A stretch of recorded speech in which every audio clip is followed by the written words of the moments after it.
Cindy, great to see you as always. Can you tell us a bit about what you didn't like, I guess, with the plan that Canada and the Assembly of First Nations had come up with?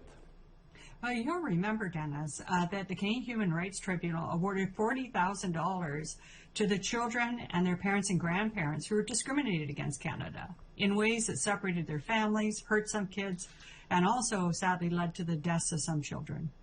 Now, when the government of Canada said they wanted to do this class action, they said they wanted to do it because they'll give more than $40,000 to these kids. And I thought, great, that's great.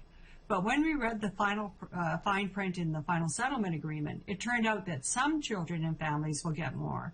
But sadly, a large number of children and families will either get nothing, or they will get a substantially reduced amount, or their entitlements are very unclear. And for those reasons, we really felt we needed to speak up for those who are being left behind in this agreement. Cindy, can you tell us a bit about who may be or is being left out of the class action that would have been entitled to the $40,000 under the CHRT? Sure. So first of all, the estates of parents who had passed away. So these would be parents, for example, even like Jordan's mom, Virginia Ballantyne. She wouldn't be eligible for compensation under the final settlement agreement.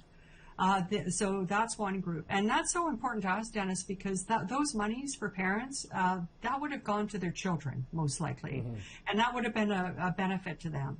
The second group are children who are moved from their families during a child welfare involvement because of the lack of prevention services funded by the government, but that they went into a non-government funded placement. Maybe they stayed with a family, a friend of a family or something like this. The government is saying, because of your placement type, we're not going to include you in the $40,000.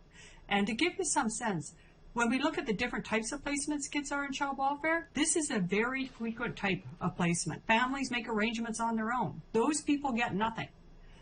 And under the reduction category, we have the parents of Jordan's principal.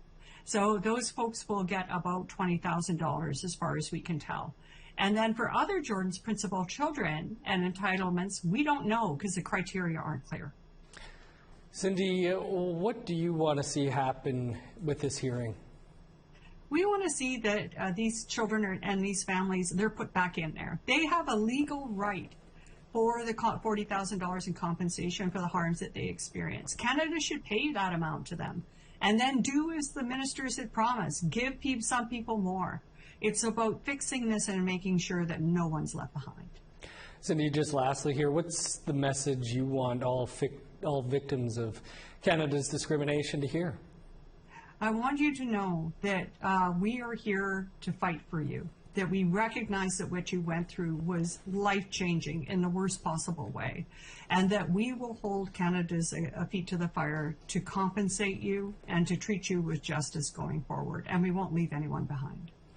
Well, Cindy, I remember the day the announcement was made. You said the devil was in the details, and here we are. So appreciate your work again and taking some time for us here today. Thank you very much, Dennis.